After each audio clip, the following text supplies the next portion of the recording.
ప్రస్తుతం మనతో పాటున్నారు ప్రముఖ ఆధ్యాత్మికవేత్త, ప్రముఖ జ్యోతిష్య వాస్తు శాస్త్ర నిపుణులు కొండూరు రమాదేవి గారు మనతో ఉన్నారు. వారితో మాట్లాడదాం.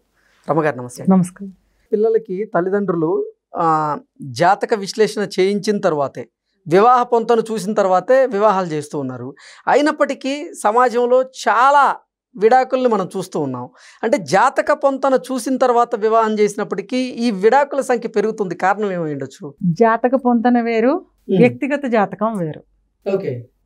ఇప్పుడు జాతక పొంతన చూస్తున్నారు. ఇప్పుడు జాతక పొంతనలో కూడా 2 రకాలు ఉన్నాయి. ఇప్పుడు పాయింట్లతోటి వివాహం చేసేసేవాళ్ళు చాలా మంది. జాతక పొంతన చూడమని ఫోన్ చేస్తారు, జాతక పొంతన చూపించుకుంటారు. ఫస్ట్ అడిగేది, మేడం ఎన్ని పాయింట్లు వచ్చాయి, పిల్లొచ్చిందా, కుక్కొచ్చిందా, ఎలకొచ్చిందా, ఇదే. ఈ క్వశ్చన్ తప్పితే ఇంకోటి అడగరు తెలుసా? అవును. అంటే పల్లెటూరులో ఉన్న వాళ్ళు, లేదా అసలు జ్యోతిష శాస్త్రం మీద అవగాహన తక్కువ ఉన్న వాళ్ళు చాలామంది అంటే పిల్లి ఎలక వస్తే అరిష్టమని, అది వివాహానికి అనుకూలం కాదని, అలాగే పాము ముంగీస్ వస్తే కూడా వివాహానికి అనుకూలం కాదు అనేటువంటి ఒక భావనలో ఉండిపోతారు. ఏంటి నిజంగా జంతువులు, వచ్చేటువంటి జంతువులను బట్టి కూడా వివాహ అనుకూలత అనేది ఉంటుందంటారా? పరస్పర వైరి గల జంతువులు అంటారు. అంటే మీరన్నట్టు పిల్లి, ఎలుక ఇవి దానికి కూడా చెప్తారు. రాస్యాధిపతులు, మనం పొంతం చూసేది నక్షత్రాలకే కనుక రాస్యాధిపతులు మిత్రులు అయితే పర్వాలేదు, చేసుకోవచ్చు అంటారు. మీకు ఇలాగ పిల్లి ఎలక వచ్చి 36కి 25 పాయింట్లు వచ్చిన వాళ్ళు కూడా ఉంటారు.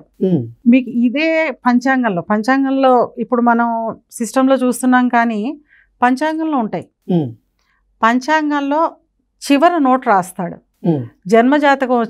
జన్మజాతకం ఉన్న వాళ్ళకి ఇది వర్తించదు అని. అంటే మీకు place of birth, date of birth, time of birth ఉంటే మీ జన్మజాతకం ఉన్నట్టే. మీ జన్మజాతకం ఉంటే జన్మజాతక చక్రాల పొంతం చేసుకోమంటారు. మీ జన్మజాతక చక్రము, అమ్మాయి జన్మజాతక చక్రం పక్కన పెట్టి కంపేర్ చేసుకోమంటారు. ఇద్దరు జన్మజాతక చక్రాలు ఎలా ఉన్నాయి, ఇద్దరికి ఎట్లా ఉంటుంది అనేది. ఇది వివాహ పొంతన. ఇకపోతే డైవర్స్లు ఉన్నారు. డైవర్స్లు అవ్వడానికి కారణం వ్యక్తిగత జాతకంలో సప్తమం బాగోకపోతే, ఇంకొకటి వివాహకారకుడు శుక్రుడు బాగోకపోతే. అమ్మాయిలకైతే గురువుని కూడా చూస్తారు, కుజుడిని, శుక్రుడిని, గురువుని ఇలాగ చూస్తారు.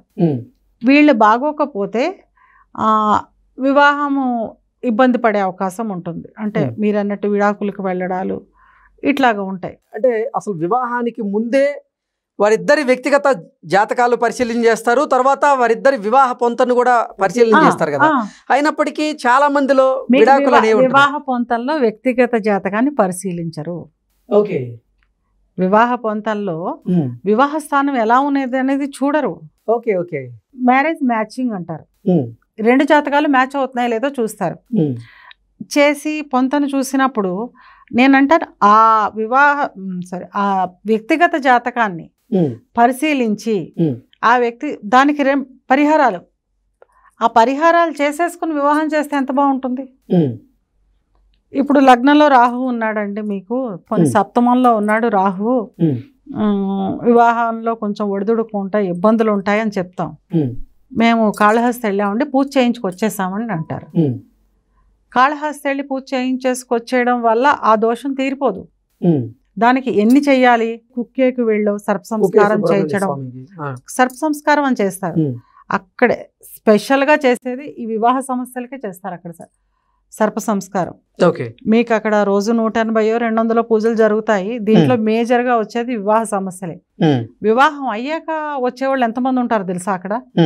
అదేదో వివాహానికి ముందరే చేయించేసుకోవచ్చు కదా. వివాహానికి ముందర అక్కడ సర్ప సంస్కారం చేయించుకుని రాహుకి కేతువుకి శాంతులు అంటే జప హోమ దాన తర్పణాదులు కలిపితే శాంతులు, ఆ శాంతి చేయించుకుని దానం ఇస్తాం కదా. రాహుకి మినువులును, కేతువుకి ఉలవలు దానం ఇస్తాం వస్త్ర సహితంగా. దాంట్లో చిన్న సర్పం పెట్టి దానం ఇవ్వండి ఆ శాంతుల్లో. అక్కడికి వెళ్ళి ఆ పూజ చేయించుకురండి, సర్ప సంస్కారం చేయించుకుని వచ్చాక ఇది కూడా చేసుకోండి. ఎందుకంటే మనకి కలియుగంలో ముఖ్యంగా చెప్పింది జపం. ఈ హోమం ఏం చేస్తామంటే జపంలోంచి 10% క్షీరతర్పణం అని చేస్తారు. అంటే జపం చేస్తూ తర్పణ చేస్తారన్నమాట ఆవు పాలతోటి. దానం దానం తెలుసు కదా, ఏ గ్రహానికి సంబంధించిన ఆ ధాన్యం 1 కేజీ పావు, ఆ గ్రహానికి సంబంధించిన రంగు వస్త్రము దానం ఇస్తాం. మళ్ళీ మనం చేసిన జపంలో 1% అంటే 10% క్షీరతర్పణం చేశాం కదా, క్షీరతర్పణంలో 10% అంటే జపంలోంచి 1% హోమం చేస్తాం. ఇది చేస్తే గ్రహశాంతి అవుతుంది. మీరు అక్కడ సర్ప సంస్కారం చేయించుకుని వచ్చాక ఇవన్నీ చేసి ఆ దానంలో ఒక సర్పాన్ని దానం ఇచ్చి మీకు ఇవన్నీ చేసినా మీకు ప్రెజెంట్ జరుగుతుంది కదా దశ అంతర్దశ. ఇందాక మనం ఆ కుజుడు గురించి చెప్పుకున్నాం, డాక్టర్ల గురించి. అలాగా మనకి ప్రెజెంట్ జరుగుతున్న దశ అంతర్దశ యొక్క అధిపతులకి కూడా శాంతి చేసుకుంటే అప్పటికి మీకు వివాహ దోషం పూర్తవుతుంది. ఇది చేసేవాళ్ళు ఎంతమంది ఉన్నారు? ఇది ఎంతమంది తెలుసుకుంటున్నారు? తెలుసుకున్నా ఎంతమంది చేస్తున్నారు? మరి ఎక్కువ ఏమవుతాయి? ఈ మధ్యకాలంలో చూసిన చాలా జాతకాల్లో ఈ సమస్యలే ఎక్కువ ఉన్నాయి. అందరూ కూడా మ్యాచింగ్ చేయించుకోవడానికి ఇష్టపడుతున్నారు తప్పితే ఈ సమస్యలు చేసి శాంతులు చేయించుకోవడానికి ఇష్టపడట్లా. అయినప్పుడు కదా సమస్య వచ్చినప్పుడు చూద్దాం అంటారు. అంతేకాని వివాహానికి ముందు నేనే అంటున్నాను, కుక్కే సుబ్రహ్మణ్య స్వామి గుడిలోకి వెళ్తే అక్కడ సర్ప సంస్కారం చేసే హాల్ ఉంటుంది. మేజర్గా సమస్యలు వచ్చాక వచ్చిన వాళ్ళే ఉన్నారు అక్కడ. వివాహానికి ముందరే చేయించేసుకోండి. చేయించేసుకుంటే ఈ శాంతులన్నీ చేసుకుని అక్కడ చేయించుకుని వచ్చి ఇక్కడ జపం చేసుకుని ఇవన్నీ చేసుకుంటే వివాహం బాగుంటుంది కదా. ఇప్పుడు ఒకవేళ ఒక అబ్బాయికి వివాహ స్థానం బాగోలేదు, వివాహ స్థానం బాగున్న అమ్మాయితోటి వివాహం కుదిరి ఆ బలం వల్ల నిలబడచ్చేమో.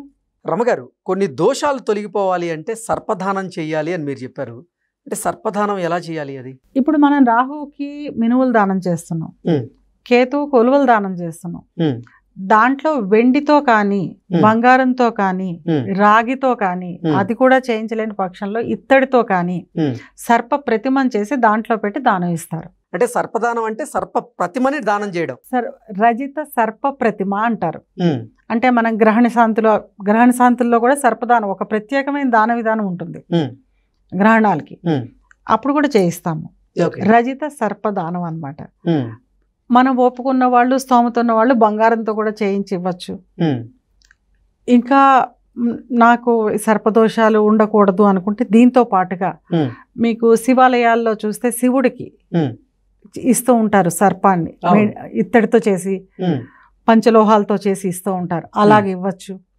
దాన్ని సర్పదానం, రజిత సర్పదానం అంటారు. అలాగా రజితంతో కానీ స్వర్ణంతో కానీ చేయించి వీటిలో పెట్టి దానం ఇస్తారు. అంటే రజిత సర్పదానం వల్ల సర్పదోషాలన్నీ కూడా తొలగిపోయేటువంటి అవకాశం ఉందంటారు. మీకు ఈ నవగ్రహ శాంతి చేస్తారని చెప్పాను కదా, ఆ నవగ్రహ శాంతులు చేసినప్పుడు ఆ కలశాల మధ్యన దాన్ని పెడతారు, ఆ సర్పాన్ని, రజిత సర్పాన్ని. ఆ సర్పాన్ని దాంట్లో పెట్టి ఆవాహన చేస్తారు. ఆ సర్పంలోకి సర్పాలని ఆవాహన చేస్తారు అన్నమాట. చేసి అప్పుడు దానం ఇస్తారు. అంటే మనం షాప్లోంచి కొని తెచ్చేసి ఇచ్చేరు. ఈ పూజ అంతా, పూజా విధానం ఏదైతే ఉందో, అంటే ఆ ప్రతిమలోకి సర్పాలని ఆవాహన చేసి ఆ తర్వాత ఆవాహన చేస్తారు. ఆవాహన చేసి అప్పుడు దాన్ని ఈ ధాన్యాల్లో పెట్టి దానం ఇస్తారు అన్నమాట. ఓకే రమ్మ గారు, ధన్యవాదాలు.